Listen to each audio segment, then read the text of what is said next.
tenemos a la parte respiratoria, obviamente, músculos externos de frecuencia respiratoria, taquipnia, tirajes, aleteo nasal, cianosis, cierto, ¿no? Pero en sí hay este tema abarca a todos los aparatos y sistemas, ¿no? Recuerda que el oxígeno es fundamental para el metabolismo celular, entonces tiene que haber expresión clínica, no solo a nivel respiratorio, sino se traduce en todos los aparatos del sistema. Claro que lo más llamativo, lo más saltante va a ser la parte respiratoria pulmonar, ¿no?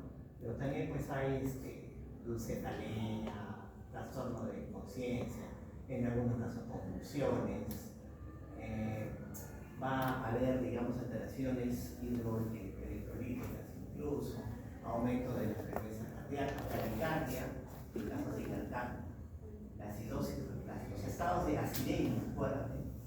Los estados de acidemia son justamente peligrosos, ¿por qué? Porque me quita la acción de las catecolaminas. Yo me asusto con una acidosis metabólica severa porque me dificulta la acción de las catecolaminas. Si las catecolaminas no funcionan, no va a haber quien produzca los latidos cardíacos ni eleve la presión, o sea, de bradicardia y hipotensión. Es lo que pasa en acidemias severas, ¿no? Bueno, o sea, no solamente es el tema respiratorio, sino que va a haber una repercusión multipolar. Este artículo, por si acaso, es bastante interesante. Si pueden revisarlo, está en el signo, ¿no? Les mencioné la clasificación tipo 1 tipo 2, pero lo que quizás se olvida es el tema de los mecanismos fisiopatológicos. Hay una clasificación según mecanismos fisiopatológicos de insuficiencia respiratoria. Porque es importante, porque dependiendo de la clasificación y del manejo, tenemos disminución en el FiO2, que se refiere a una baja presión barométrica, o en algunos casos el oxígeno es reemplazado por otro gas que tiene más afinidad con la hemoglobina. Tenemos hipoventilación alveolar. El término ventilación es gasométrico. El término hipoventilación se refiere a aumento del CO2. El término hipoventilación se refiere a que no le llega aire al alveolo. Si no le llega aire al alveolo, el CO2 se acumula. El CO2 basado en forma de ácido carbónico, ácido respiratorio. Luego tenemos alteración en la difusión. Hay un flujo lento por la membrana alveolar capilar, es un intercambio gaseoso lento, pura pero es lento, generalmente por un engrosamiento de la membrana, una radiología intersticial. Alteración de Q, ventilación o perfusión. O falla la ventilación de algunas unidades alveolares, o falla la irrigación de estas, la perfusión. De arranque, ya les adelanto, no se conjuntan el término hipoventilación alveolar. Hipoventilación alveolar se refiere a una hipoventilación global de ambos pulmones. Ambos pulmones globalmente no se ventilan. Cuando hablo de una alteración de la ventilación, pero de este tipo, alteración BQ, alteración de ventilación perfusión, me refiero a la hipoventilación de algunas unidades alveolares, como ocurre en el asma o en el EPOC, ¿no? Que la broncoconstricción no es de todos los bronquios de forma igual, unos más que otros. Y luego tenemos el chat de derecha a izquierda, vamos a explicar sobre eso. Si se dan cuenta, mira, todas las causas cursan de forma invariable con hipoxemia. Todas van con hipoxemia, todas. Dos van con hipercapnia. De arranque, la más frecuente, hipoventilación alveolar, hipercapnia. Y en segundo lugar, la alteración de Q, eso es más o menos, ¿no? Depende. Puede que sí, puede que no. Depende de la severidad. Depende de la severidad del asma, del EPOC. Vamos a hablar de eso. Luego tenemos otro valor importante. ¿Qué es esto? La gradiente alveolar arterial de oxígeno. Es uno de esos valores que aparecen en el AMA. No sé si recuerdan, los AMAs tienen como 20 variables, de las cuales saben tomar 3. ¿No es cierto? Y ahora esas 20, una de esas 20 es la gradiente alveolar arterial de oxígeno. Es la diferencia de la concentración de oxígeno que hay en el alveolo y en el capilar pulmonar. Lo normal es que no sea más de, bueno, eso varía según la edad, ¿ya? Hay una fórmula para hallar la gradiente según la edad, pero no debería ser en líneas generales más de 20, ¿ya? En líneas generales.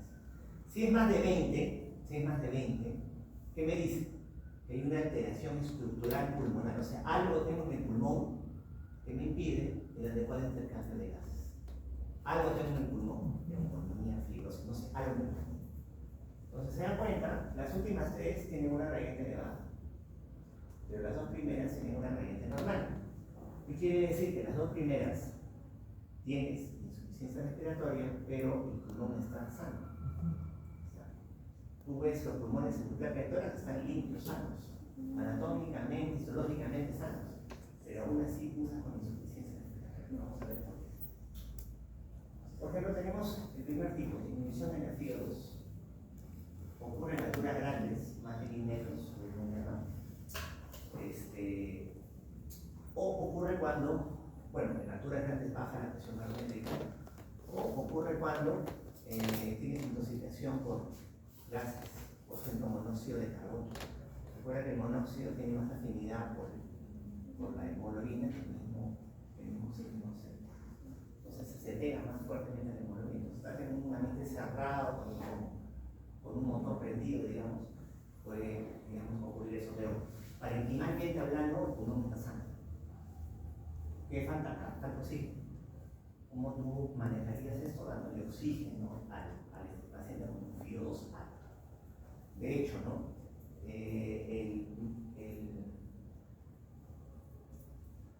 El manejo, digamos, del edema pulmonar de altura, o de las enfermedades de altura, es con oxígeno, con un FiO2 alto, el más alto que puedes, logrando, ser posible, una saturación de 99%.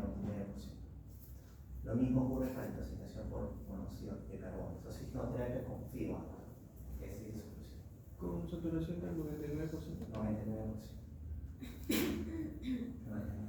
Entonces, eso quiere decir, ahí en tu pregunta, que no en todas las patologías yo voy a querer alcanzar la saturación del 99%.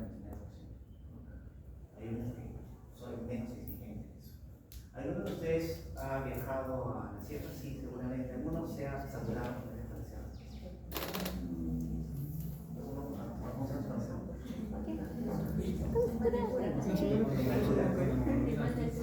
¿Está listo? Yo les cuento que en el 2013 nos fuimos con el doctor Castille, con un amigo más, a Camino de Lima. En una caminata ahí, no sé cuántos días desde las Etapas hasta Machu Picchu, qué chido. un momento en que estábamos en una hora en que la saturación estaba en como 85%, más o menos, con saturación. Entonces sí baja, ¿no es cierto? Sí baja, es el tema. Luego tenemos el mecanismo de lo que es hipoventilación alveolar. Esta es una hipoventilación global de ambos pulmones. ¿Ya? Ambos pulmones. También, si recuerdan, en la tableta la gradiente estaba normal, o sea, no había daño parenquimal estructural. ¿Qué pasa acá? El paciente no jala, la caja torácica no se expande. No se expande porque tienes una enfermedad neuromuscular, por ejemplo, lesiones de médula, hipotiroidismo, o sea, alguna patología o condición que dicte la expansión torácica. ¿Se acuerdan de esta última? Exponencia anquilosante, hay una fusión, ¿no? Fusión de las articulaciones, las costillas con las vértebras que limitan la expansión torácica. En esos casos el paciente no jala, no puede expandir toras por sí mismo. Si yo le doy oxígeno, no va a pasar nada porque no expande el tórax. En esos casos, el paciente entra en insuficiencia, la indicación sería la ventilación mecánica. Esta es la causa más común de hipercapnia. Entonces, les ponen un caso clínico con hipercapnia y les preguntan qué mecanismo es de arranque, buscas alguna de las causas de hipoventilación alveolar. Gradiente normal. Usan con hipocemia sí y con hipercapnia. Luego tenemos intervención en la difusión, típico de la fibrosis o patologías intersticiales. Por ejemplo, el COVID, como una neumonía típica viral, empieza con una neumonía intersticial, ¿no? Pero según la evolución del COVID hay un compromiso alveolar. Ahora, yo les estoy poniendo ciertos ejemplos debajo de cada mecanismo. Eso no significa que una enfermedad te produzca insuficiencia por un solo mecanismo. Generalmente son varios mecanismos que están, digamos, comprometidos. Tenemos lo que es alteración de la relación BQ. O falla la ventilación, o falla la perfusión. ¿Cuándo falla la ventilación? Miren acá, un bronquio cerrado. Un bronquio se cierra por asma, por bronquiolitis, se cierra. se cierra no de forma uniforme en ambos pulmones, sino algunas unidades alveolares más que otras. Falla la ventilación de algunas unidades alveolares. O puede que se ventile bien, mira, puede que se ventile bien el alveolo, pero acá tienes un trombazo que evita que el alveolo se perfunda. ¿Cuándo pasa eso? En el TEP, ¿no es cierto? En la tromboembolia pulmonar. Tienes acá un tremendo coágulo, de manera que el alveolo se ventila, pero no se puede perfundir, falla la perfusión. Y eso me olvidé de decirles en la clase de asma. Tienes un paciente con asma en emergencia. Tú le pides un ARA para evaluar la PO2 y la PCO2, el pH, ¿no? ¿Cuál crees que es el hallazgo que encontrarías en el ARA de un paciente asmático en emergencia? Hipercapnia. ¿Puede ser hipercapnia si está silente? Si está silente o si no está silente. Si es que está agudo, o alcaloso. Ya saben, medicina hay una respuesta que nunca falla. Tuberculosis, sí, depende. Depende, doctor. Muy bien, ya ves. Sí, depende. A ver, si es un paciente asmático con una crisis leve, el paciente está agitado, ¿no? Pero el bronquio aún sigue abierto. Como sigue abierto, el CO2 se barre, tiene hipocapnia. Hipocapnia, alcalosis respiratoria, empieza a leve. Moderada severa, el bronquio ya se va cerrando y el alveolo se hipoventila. El CO2 se va acumulando y hace normocapnia. Y cuando es severa, hipercapnia. O sea, lo más leve del mundo, ¿qué cosa es? O sea, ¿cuál sería el AGA en una crisis asmática leve? Alcalosis respiratoria, porque es un paciente está agitado y te va a CO2. O sea, tienes que saber interpretar el AGA y mirar al paciente. Porque si tú no tienes ese concepto, te va a llegar un paciente asmático en crisis, agitado. Tú pides un AGA, te entrega pH 7.4, CO2 en 40, o sea, recontra normal. ¿Tú qué dices? Normal, no se va de alto. No es alto, doctor, el paciente agitado. O sea, un CO2 normal en una crisis asmática tú te asusta, ¿no es cierto? Lo más leve es que esté bajo el CO2, que esté bajando el CO2. Lo peor es que esté elevado. Pero entre que está bajo y está elevado, primero se normaliza y después crece el CO2. ¿No? La normocapnia y hipercapnia, hay que tener mucho cuidado de la gente con crisis asmática. Y luego tenemos el shunt o cortocircuito derecha-izquierda. ¿Saben qué es un shunt o un cortocircuito? Cuando hay una mezcla de sangre venosa con sangre arterial. ¿Y por qué de derecha-izquierda? Porque más normalmente en la circulación pulmonar. A ver, la sangre no oxigenada viene por la vena cava, aurícula derecha, ventrículo derecho, y por la arteria pulmonar se envía al pulmón, oxigena, venas pulmonares, aurícula izquierda aorta. O sea, la sangre pasa del ventrículo derecho a la aurícula izquierda y al medio del pulmón para que se oxigene, ¿no es cierto? ¿Qué ven acá? Una consolidación, una neumonía probablemente. Esa consolidación a nivel histológico son alvéolos llenos de líquido. Y ese líquido es pus en neumonía. Pero ese líquido también puede ser agua en un edema pulmonar, puede ser sangre en una hemorragia alveolar. ¿No? O sea, mire, es un alvéolo completamente ocupado, un alvéolo completamente ocupado de contenido. Entonces, ¿qué pasa? La sangre es bombeada por el ventrículo derecho, ¿no? Pasa por el pulmón y pasa por ese consolidado, pasa por ese alvéolo y no hay intercambio para nada. O sea, la sangre pasa de frente por esta consolidación y se da así de frente al ventrículo izquierdo y no es oxigenado para nada. O sea, hay un paso de sangre no oxigenada del ventrículo derecho al ventrículo izquierdo, que no puedo ser oxigenado porque el alvéolo está lleno de contenido líquido. Hay un shunt de derecha, del ventrículo derecho al ventrículo izquierdo, shunt de derecha a izquierda. Se da en las consolidaciones, en el ramo alveolar. Van a encontrar que ese tipo fisiopatológico es el que no responde a oxígeno. Así lo van a encontrar. Es el mecanismo fisiopatológico que no responde a oxígeno. Así, claro, o sea, qué oxígeno va a entrar acá, pero tienen que saber interpretar eso.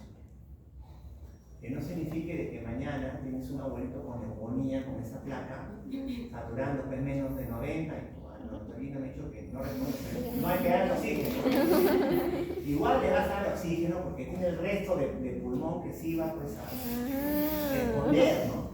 Ese concepto que no responde oxígeno se refiere a esta partecita de la que no va a responder oxígeno. ¿No? Vas a darle porque tiene el resto del parénquima que se responde. Distinto sería porque tuviera un edema pulmonar bilateral. Ese, bueno, vas a poner oxígeno, pero su respuesta va a ser poca, ¿no? Vas a tener que escalar segura ventilación invasiva, mecánica, qué sé yo. Entonces, la causa más común de hipercapnia, ¿cuál es? Ventilación. La que no responde a oxígeno es estatus. Y el tipo más frecuente es la alteración de flujo. La alteración de ventilación-perfusión es el mecanismo más frecuente. El mecanismo más frecuente. El COVID, por ejemplo, el COVID empezaba ¿cómo? El COVID empezaba con una alteración de la difusión, pero en su evolución ha sido un shunt derecho-izquierdo. El COVID empezaba con una neumonía artificial, pero dependiendo de la gravedad de su evolución, iba a un shunt derecho-izquierdo. A ver, ¿qué enfermedades me pueden producir hipercapnia entonces?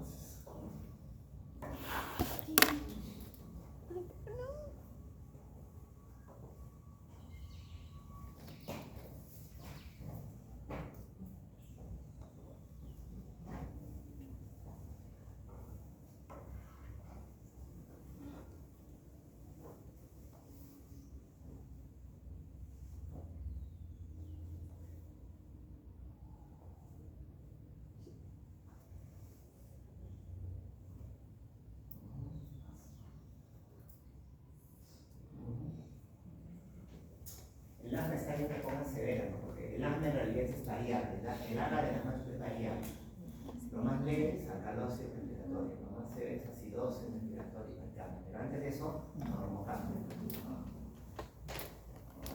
Obesidad, madre, distrofia, miastenia, no se olviden hipotiroidismo, estado mixedematoso, no mixedematoso también. ¿Cómo sé si la insuficiencia respiratoria es aguda o crónica? Por pecho, ¿no? Tiempo, ¿qué tiempo? El balance, veo el balance, el estado de base. 72 horas. Eso sí, base. O sea, ¿cómo defino aguda crónica? El tiempo que demora el organismo en compensar. Si yo tengo una alcalosis respiratoria o una acidosis respiratoria, el organismo lo compensa por la parte metabólica, manejando lo que es la base, manejando lo que es el bicarbonato. Esa compensación se demora hasta 72 horas, 3 días. Y eso se expresa gasométricamente en el pH. Por tipo de enfermedad es aguda cuando es menos de 72 horas. Crónica cuando es más de 72 horas. Y gasométricamente se expresa con el pH. Un pH fuera del rango normal es agudo. Un pH dentro del rango normal es crónico. Es una insuficiencia respiratoria compensada. ¿En qué caso voy a implicar ventilación mecánica? En una insuficiencia respiratoria. Cuando tengo hipercapnia, ¿no? Cuando tengo una CO2 más de 45 o un pH menos de 7.3. Cuando no hay respuesta a los diversos dispositivos de oxígeno terapia que vamos a analizar. Cuando también tengo uso de músculos accesorios, porque el paciente se agota, se cansa el paciente y deja de respirar. ¿Cómo es posible? A ver, date tú 3 vueltas a toda la universidad corriendo, no llegas ni a media vuelta y ya paras porque te cansas. Un abuelito de 80 que te respire 40 por minuto, en un momento que ya no puede ya más y se cansa y se para respiratorio. Entonces, un mal patrón respiratorio también es una indicación de ventilación. Y el otro tema es cuáles son mis objetivos terapéuticos. O sea, desde el inicio del curso les he dicho, siempre tú vas a perseguir un objetivo terapéutico, ¿no? Ya les he dado algunas condiciones en las cuales el objetivo es una saturación de 99-100%. Les dije 2%, ¿cuáles son? Altura, enfermedad de altura, intoxicación por ceros. Pero en los el resto de pacientes, yo no voy a querer alcanzar eso. ¿Quién sabe cuál es el objetivo de insuficiencia de saturación crítica? 93, 96% en la mayoría de los. Hay algunas variables que vamos a explicar por qué. A ver acá.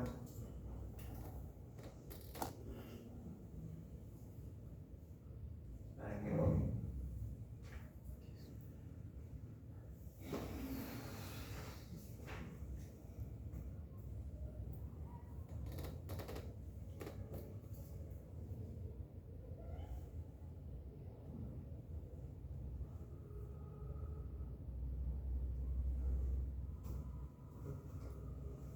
Fracaso.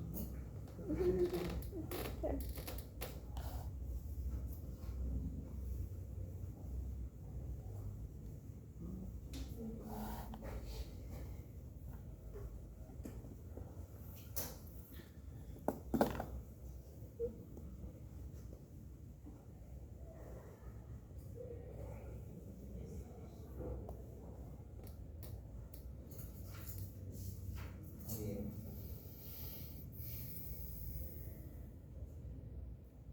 El objetivo no debería ser más del 96%, ir de 93 a 96%. En algunos casos, vamos a querer alcanzar hasta 92%, como han tenido algunos, sobre todo en pacientes con hipercapnia, en pacientes que llamamos retenedores de CO2. Esos retenedores de CO2 son aquellos que no pueden barrer fácilmente el CO2 porque tienen los bronquios cerrados. Son los pacientes con EPOC, con ectasias y algunas fibrosis pulmonares. Los que tienen hipercapnia crónica, el objetivo va a ser 88, 92%. Los que tienen hipercapnia, el objetivo va a ser 88, 92%. En el resto de pacientes normocápnicos, 93, 96%. Y de ahí hay algunas variaciones, dependiendo de la enfermedad de fondo que tiene ese paciente. Por ejemplo, en pacientes con Zika, con síndrome de poder agudo, no se sugiere oxigenoterapia a menos que caiga menos de 90. Algunos dicen menos de 92, pero menos de 90. Y hay algunos casos, ya que se he dicho dos, como dijeron, donde yo quiero saturación de 99, 100%. Dijimos dos casos, intoxicación por monóxido y enfermedad de altura. Para eso, ¿qué tiene por enfermedad de altura? ¿Cuál es el espectro de enfermedades de altura? Edema cerebral. Y el edema cerebral es lo que podemos empezar. El edema por pulmón y el mal agudo de montaña son 8. Igual. Mal agudo de montaña soroche, edema pulmonar de altura y edema cerebral. Entonces, otras patologías en las que queda también 99, 100. Ya, enfermedad de altura, monóxido, ¿qué más? Pacientes con, ¿cómo se llama? Drepanocitosis. Drepanocitosis, pero no cualquier paciente con drepanocitosis. Drepanocitosis, acuérdense, es la hemoglobinopatía, también llamada anemia de células falciformes. ¿Se acuerdan cuál era la forma de los glóbulos rojos? Forma de eso hace que se obstruyan los perineoplacitos y los pacientes hacen crisis falciformes o crisis drepanocíticas, dolores óseos, porque hacen infartos óseos, infartos esplénicos. Como hay un estado de hipoxia tisular, ¿no? En esos pacientes igual también yo les doy oxigenoterapia con saturaciones de 99, 100%, pero con crisis falciformes. Los pacientes vienen porque les duelen los huesos, los infartos óseos. ¿Qué más? Otra situación.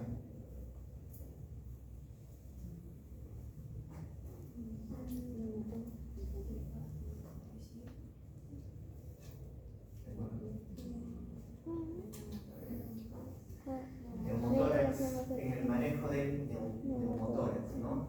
Ya saben que el neumotórax, dependiendo de qué tan grande es, se coloca tubo nasotorácico Pero si es una hemotora grande, más de 3 centímetros, se puede manejar con oxigenoterapia, ¿no? Pero con saturaciones iguales de 99-100%. ¿Qué más? ¿Ah? ¿Sí? ¿Qué tipo de cefalea? Ah, racimosa. Racemosa, cefalea del racimo, cefalea racemosa, cefalea cluster también llamada, ¿no? Lo que pasa es que esa cefalea te produce vasodilatación. Y entonces la oxigenoterapia a nivel cerebral te produce vasoconstricción. Vasoconstricción. Y también la oxigenoterapia en esos pacientes disminuye la liberación de neurotransmisores que son responsables de la cefalea. La cefalea racemosa se debe a una disfunción autonómica del quinto páramo. No sé si se acuerdan cómo viene ese paciente. ¿Se acuerdan cómo viene? ¿Cómo viene?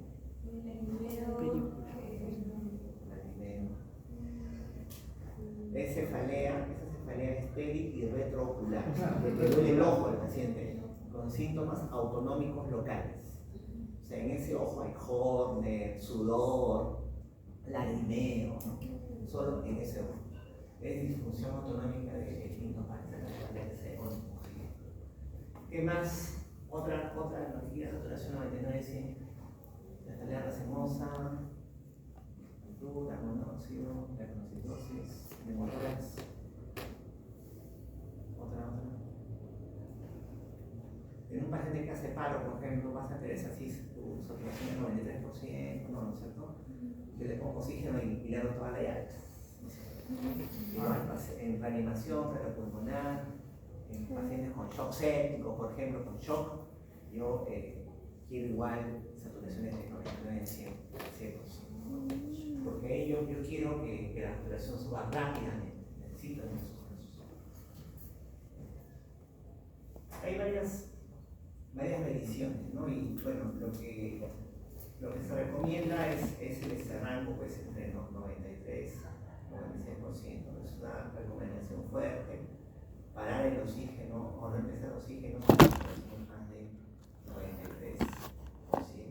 No empezar oxígeno en la presión de 93%.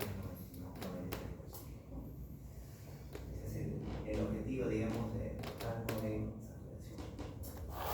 Este objetivo de 93-96% es para la mayoría de los pacientes hospitalizados.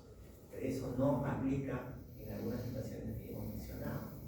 Puede ser la intoxicación por monóxido, cefalea cluster, sickle cell, neumotórax, que más mencionamos, pacientes con paro cardiorrespiratorio, pacientes con enfermedad pulmonar, enfermedad de altura también, entre otras causas, ¿no? Shock, por ejemplo, ¿no? Entonces, mi objetivo es 93-96%.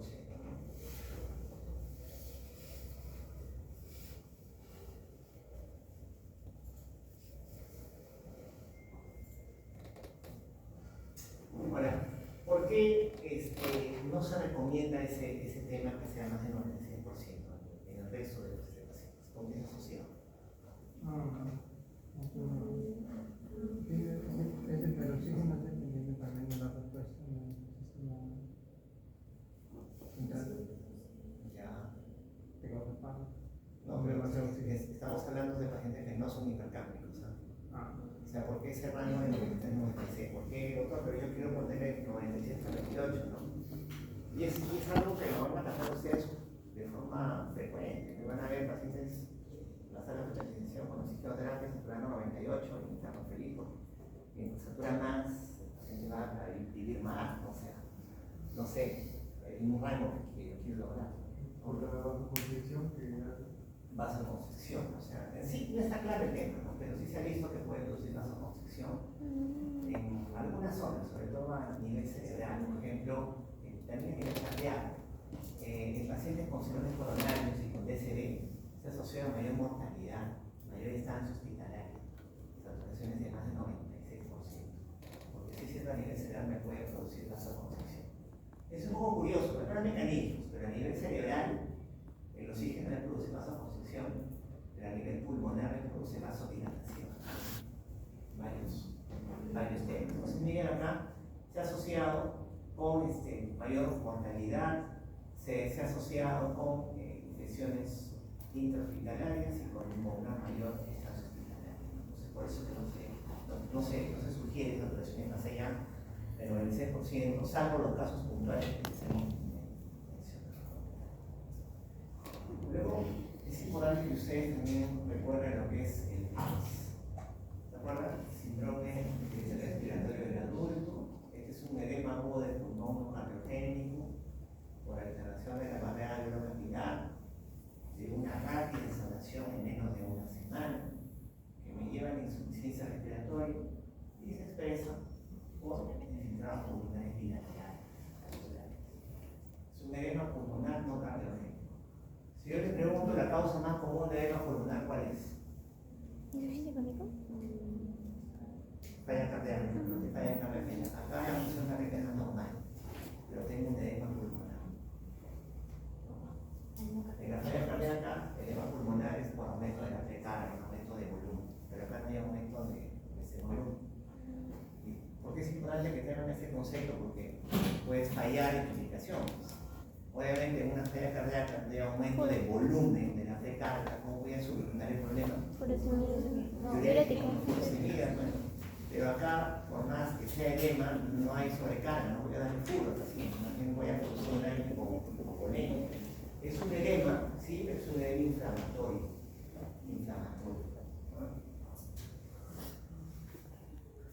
A ver, esto ya deben saber, ¿no? ¿Qué herramientas tengo para descartar que el edema pulmonar sea cardiogénico? ¿Qué le podéis pedir al paciente para descartar que el edema pulmonar sea cardiogénico?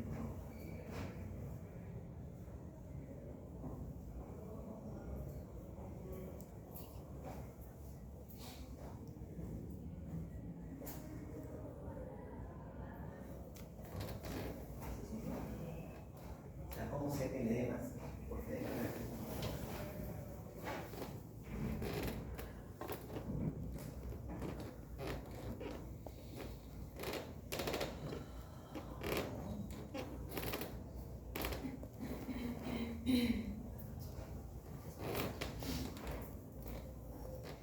muy bien. A ver. Ecocardio, de hecho, ¿no? O sea, una presión de edición baja, ya no. Cardiogénico. Radiografía, puede salir de la placa o decir yo es cardiogénico o no, bueno, quizás por el tamaño de la circulación cardíaca, ¿no? Pero con una placa yo puedo decir de edema, eso no, ¿no es cierto? No, va a ser complicado. ¿Qué más? Troponinas. Antes de troponinas, el PPO era antibiótico, ¿no? El ProBNP. Acuérdate incluso que las enzimas cardíacas, las troponinas, son un marcador de injuria miocárdica, ¿no? O sea, pueden estar elevadas incluso dependiendo de la causa del ese mismo ARS. Si es una sepsis, también van a estar altas independientemente de que tengas o no tengas falla cardíaca, ¿no? Entonces, el ecocardiograma, péptido diurético y también el cuadro clínico, ¿no? O sea, si es un paciente pues ingurgitado, con edemas, que viene de fondo, pues diabetes de hipertensión, tengo que también que tener en cuenta eso. El AS es la punta del iceberg, ¿no? Debajo hay una gran causa que lo produce. ¿Cuál es la causa más común del AS? Neumonía. Sepsis. Sepsis. De cualquier foco, no solo pulmonar. Yo puedo tener una pilonefritis y es una ictus, pero tan fea, tan fea, que por inflamación sistémica me produce edema pulmonar. Tengo una celulitis tan horrible en celulitis que por inflamación sistémica hago edema pulmonar. Un ejemplo también, por ejemplo, es la pancreatitis, ¿no? La pancreatitis es una enfermedad inflamatoria por excelencia. Y dentro de la inflamación sistémica, incluso es un marcador de pancreatitis severa, es que el paciente haga ARS. Una vasculitis igual. Y por supuesto también los cuadros propios del pulmón, ¿no? Una neumonía severa que puede tener un proceso. Pero la causa más común es la sepsis, sea o no sea foco pulmonar y por inflamación sistémica. Los criterios ya deben conocerlos, menos de una semana, opacidades bilaterales, que no sea cardiogénico, y el PAFI.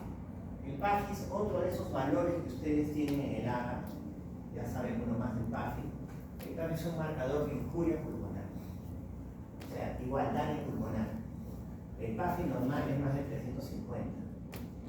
Ya, hablamos de ARS, cuando menos de 300. Según el PAFE lo dividimos en leve, moderado y severo.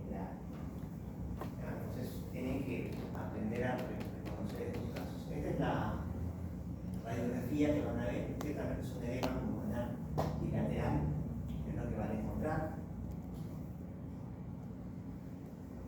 Igualmente acá, mira, acá es lo que ves.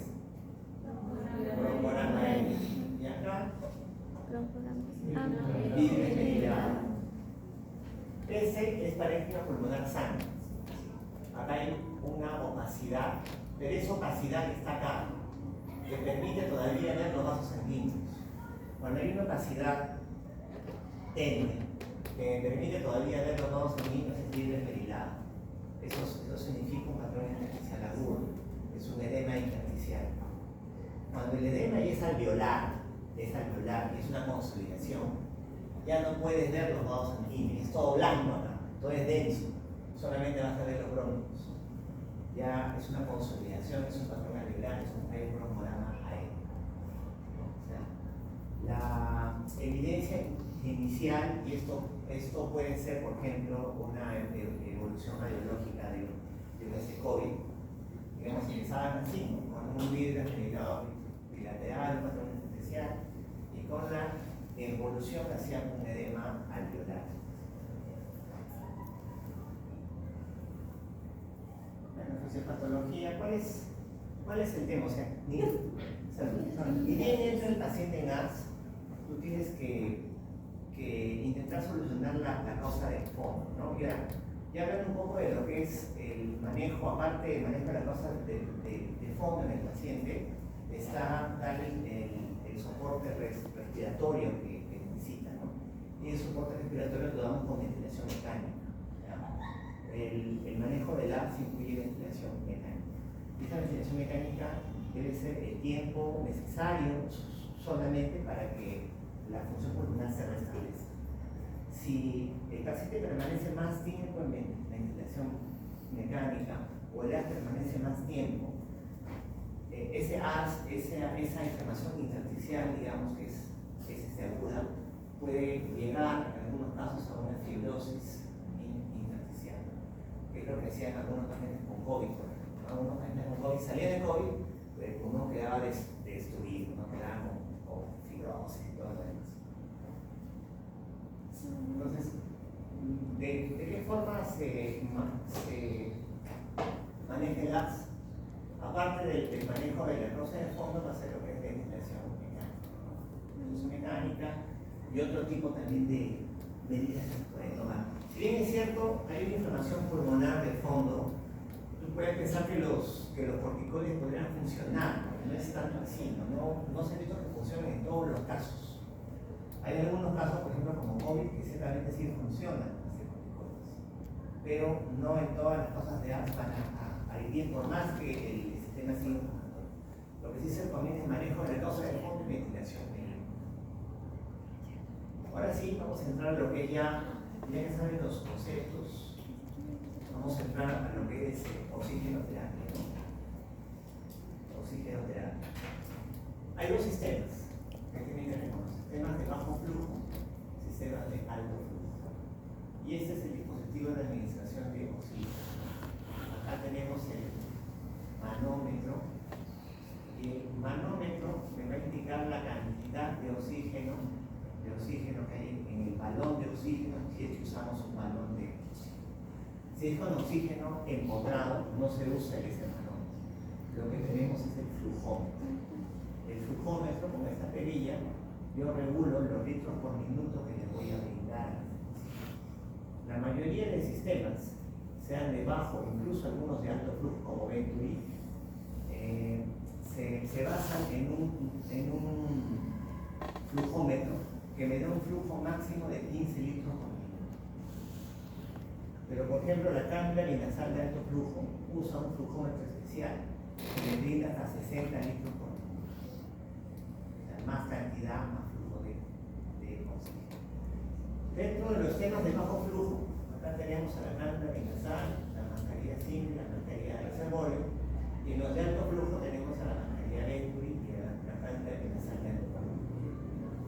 Bajo flujo, alto flujo. ¿Alguien sabe cuál es la diferencia entre sistemas de alto flujo y de bajo flujo? La dependencia de la respiración. La dependencia de la respiración. Ya, Los litros, la capacidad. ya, los litros. CO2, ¿qué más? La constancia que... La constancia.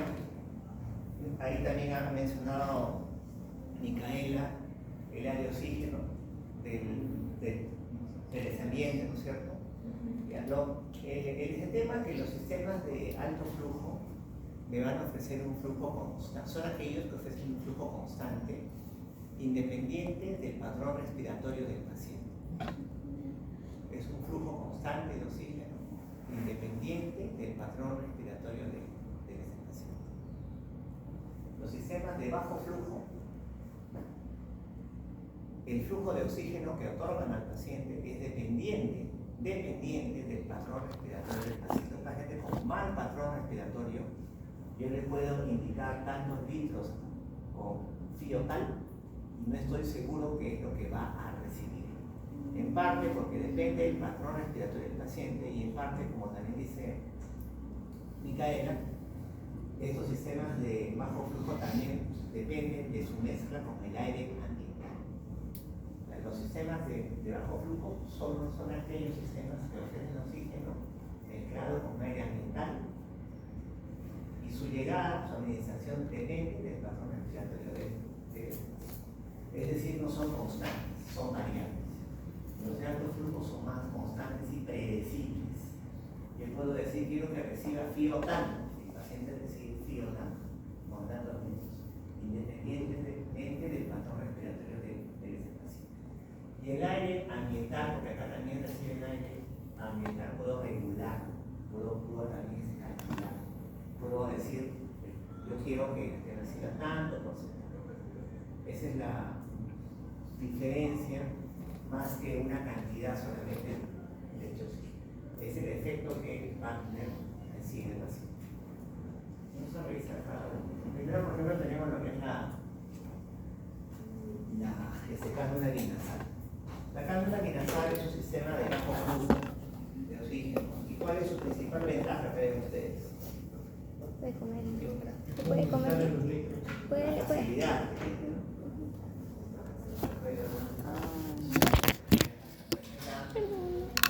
La cánula guinasal o la dinotera. La cánula guinasal me ofrece un FiO2 de hasta 40 en el 6%. De eso va a depender de los litros por minuto. Y los litros yo los regulo con qué? Con el flujómetro, ¿no? Con esa perilla, pongo 3 litros, 4 litros, 2 litros, y según los litros yo le doy el fío que requiere el paciente. La ventaja de la cánula guinasal es la facilidad y la comodidad del paciente. El paciente puede comer, puede hablar, o sea, no hay mayor inconveniente. La desventaja es que no estoy seguro que lo que yo le indico es lo que el paciente recibe. ¿Por qué? Porque de qué depende la entrega de los oxígenos del patrón respiratorio. Entonces, por lógica, ¿en qué pacientes no le indicarán cánula guinasal? Inconscientes. ¿Qué más? Mal patrón respiratorio, miastenia, algún paciente con una patología pulmonar severa, ¿no? O sea, pacientes, digamos, que están en una insuficiencia respiratoria grave, pacientes que están por trastorno de desconciencia, no sería una buena elección el tema de la cánula guinasal. Ahora, no hay parámetros exactos, ojo, no hay un punto de la escala de Glasgow, no hay un punto de la frecuencia respiratoria, no hay un punto de la saturación de oxígeno que me diga a partir de acá yo voy a usar esto, a partir de acá voy a usar lo otro. Es más o menos ensayo de error. Debo tener, digamos, un criterio clínico en el paciente, pruebo, y si no funciona ese dispositivo que he indicado, en los siguientes 15 minutos yo debería cambiar de dispositivo. Es lo que voy a hacer. Entonces, eso sobre todo se hacen pacientes conscientes, con buen patrón respiratorio. La mascarilla simple me puede ofrecer un poco más de FiO2, pero igual también sigue siendo un sistema de bajo flujo. Es un sistema que ustedes van, no lo van a usar, no lo van a finalmente tiene un mismo uso y una misma codificación también en el caso de la alianza. Igual también va a depender mucho el patrón respiratorio del paciente, el estado de conciencia, y hay mucha mezcla con aire ambiental. Luego tenemos la mascarilla reservorio. La mascarilla de reservorio es aquella que me va a entregar la máxima concentración de oxígeno posible.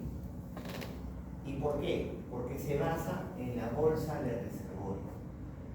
El oxígeno que ingresa tanto que se dirige al paciente como se dirige a la bolsa.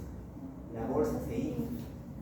Y cuando el paciente inspira tanto el oxígeno que entra por el dispositivo como el oxígeno que está acumulado en la bolsa. O sea, recibe de ambas fuentes. Como recibe de ambas fuentes, el FiO2 puede aumentar más rápido.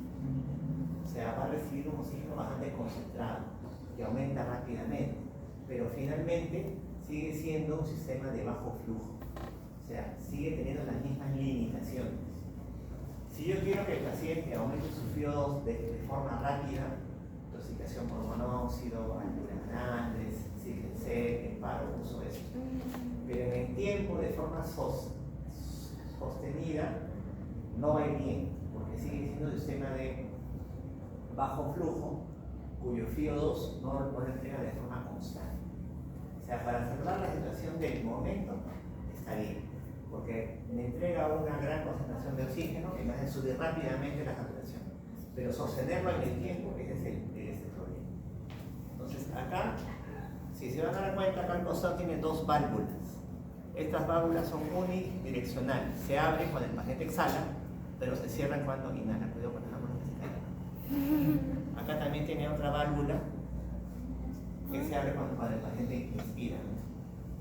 Ahí van a ver. Ahora, el FiO2 que entrega también depende de los litros por minuto. Si yo tengo una FiO2 de 80, 90%, tengo que darle más de 10, 15 litros. Más de 10, 15 litros. Y es inconstante. Ahí ustedes se van a dar cuenta que tiene válvulas, ¿no? Válvulas unidireccionales. Esta válvula que va hacia la bolsa se abre por inspiración. Y las válvulas que están a los costados se abre cuando el paciente exhala. De alguna manera me permite la salida de aire y de alguna manera me evita la mezcla con el aire ambiental, pero finalmente también ocurre. Por eso que son sistemas de bajo flujo. O sea, si quiero elevar rápidamente lo que es el oxígeno, entonces el tema es mantener ese efecto en el tiempo. Y ahí viene el inconveniente. ¿Cuándo se recomendará entonces de forma primaria, de forma inicial, el uso de mascarilla de reservorio? Altura y intoxicación por gases. Más patrón respiratorio, más intoxicación por ese monóxido, la luz, enfermedades de altura, paro respiratorio. Algunas guías mencionan si viene un paciente con saturación menos de 85%, se podría usar. De forma, digamos, inicial. Ahora, todo paciente que le usa mascarilla de reservorio, que viene por una patología pulmonar grave, no por intoxicación por ese monóxido, no hablo de una patología respiratoria, que ya se indicaba mascarilla de reservorio, son candidatos a ventilación mecánica. Por eso, en la época del COVID, cuando me preguntaban cuántos pacientes tienes para UCI, para ventilación, la respuesta era, cuenta cuántos pacientes tenemos con mascarilla de reservorio, 20 pacientes. O sea, ¿por qué? Porque este sistema no se va a mantener en el tiempo. Acuérdate que es para elevar rápido la saturación de oxígeno. Pero sigue siendo un sistema de bajo flujo, o sea, todo el tiempo va a fracasar eso. El paciente vive la ventilación. Ahora que de todas maneras le entrega oxígeno de forma inconstante. Acuérdense, cuando ustedes abren el flujómetro, el objetivo es que la bolsa se infle. De tal manera que el paciente al inspirar recibe oxígeno por la bolsa y recibe oxígeno que entra directamente por el fondo.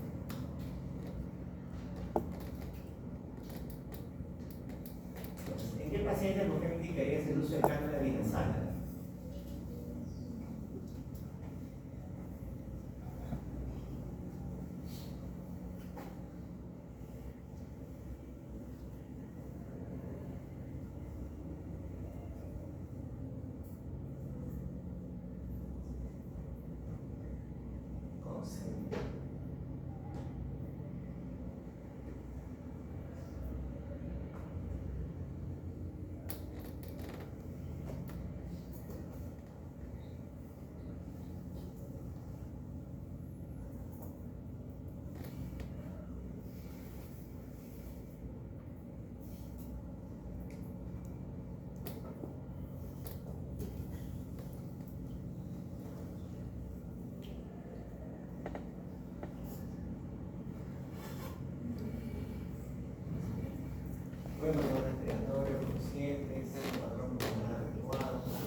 EPOC, dependiendo, quizás en un paciente que no está exacerbado podría ser.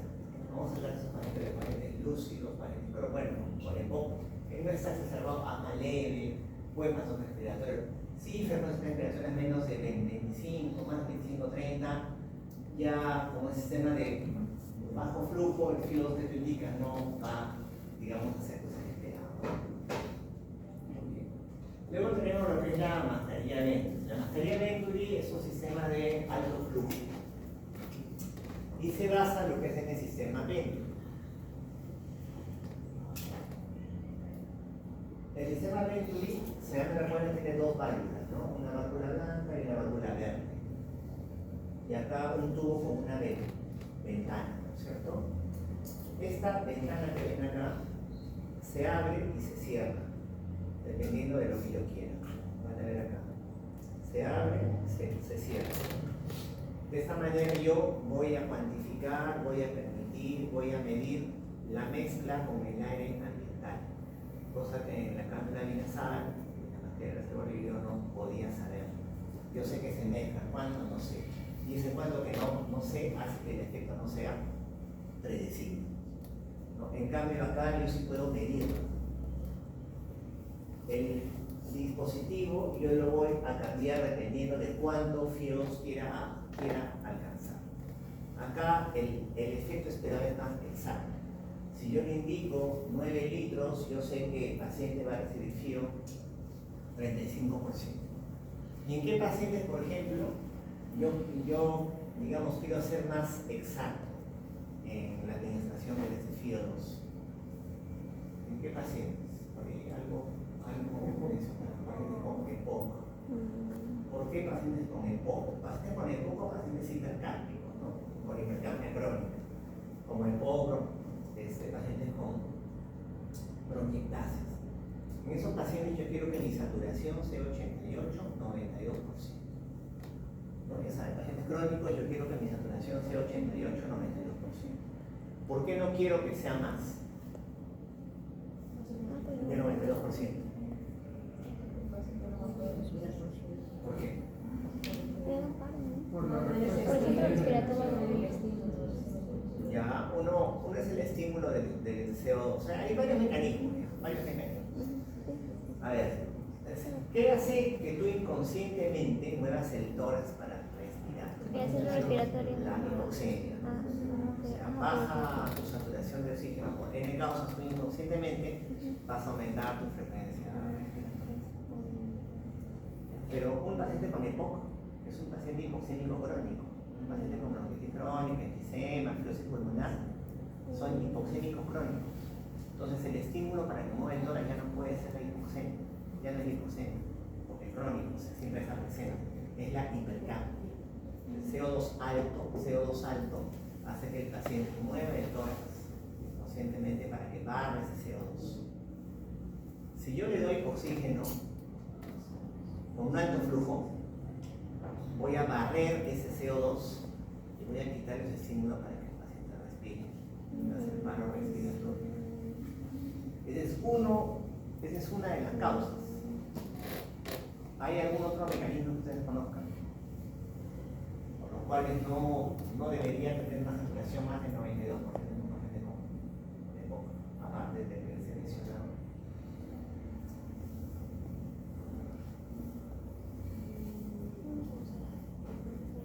Ese es el efecto, digamos, que más se conoce. Hay otros también.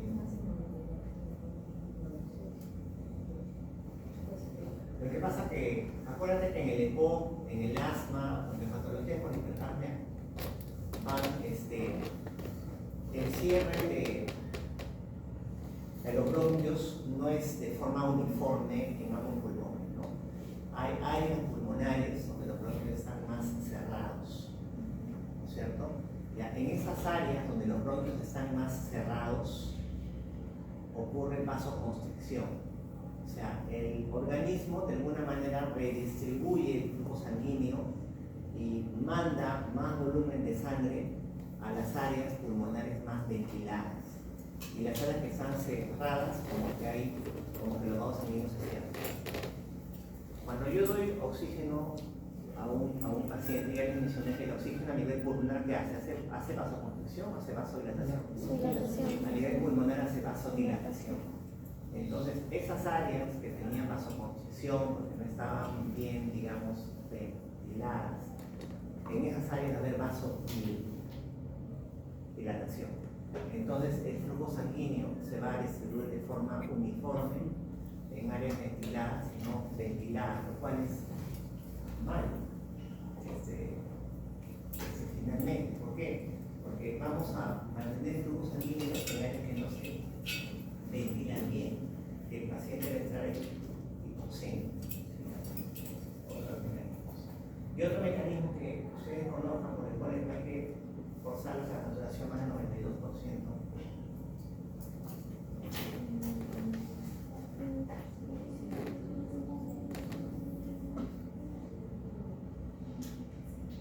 Porque igual los glóbulos rojos y la sangre también van a llevar lo que es el CO2.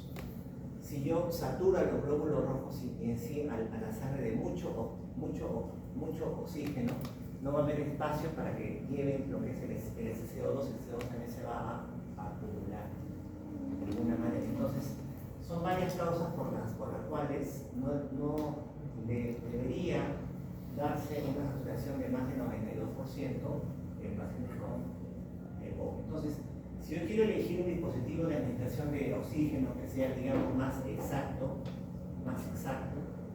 en estos pacientes en los cuales yo pido saturación de 88-92%, voy a elegir un sistema B. Vamos a pasar. Ahora, ¿en qué se basa el sistema B? Se basa en este principio de Bernoulli. ¿Se acuerdan en biofísica? ¿En qué consiste? El teorema de Bernoulli, el principio de Bernoulli. ¿Se acuerdan? ¿No? Dependiendo del tamaño del tubo, se puede haber más presión. Más o menos, mira. Cuando un fluido pasa por un compartimento de menor diámetro, genera una presión negativa y aumenta su velocidad de flujo. Cuando un fluido, en este caso el aire, pasa por un compartimento de menor diámetro, aumenta su velocidad, o sea, pasa más rápido y genera una presión negativa, o sea, succiona aire desde afuera. ¿Por dónde lo succiona? Por esta ventana que ustedes ven. Y esta ventana yo la puedo abrir y la puedo cerrar. ¿Cómo? Acá ustedes van a ver algunas inscripciones, dice LMP, litros por minuto. Van a ver 9 litros por minuto, 8 litros por minuto. Acá hay un indicador igualmente. Ese indicador yo lo giro. Y si yo quiero, digamos, 8 litros por minuto, yo lo giro a los 8 litros. Pero esos 8 litros se corresponden con una fracción inspirada de ese oxígeno. Si yo lo muevo, por ejemplo, a 9 litros, yo sé que le estoy dando un frío de 35%. Si yo quiero darle un frío de 35%, debería mover mi indicador a 9 litros por minuto. Y no solo el indicador, sino el flujómetro, regularlo para 9 litros por minuto. O sea, este sistema me permite dar oxígeno con mayor exactitud, ¿no? Pero eso se basa en que yo cierre o abra esta válvula, ¿no? Ahí se los voy a pasar para que puedan. Entonces, en eso consiste el adentro, ¿no? Cuando un fluido, en este caso el oxígeno, el aire, entra por un compartimento de menor diámetro, aumenta la presión de flujo y genera una presión negativa. Y esa presión negativa, ese área vital que entra es medible, es cuantificable, es regulable. O sea, yo puedo decir, quiero darle esto y le doy eso. Y sobre todo me sirve eso para pacientes que tienen EPOC. Lo mismo que mencioné, corrugado.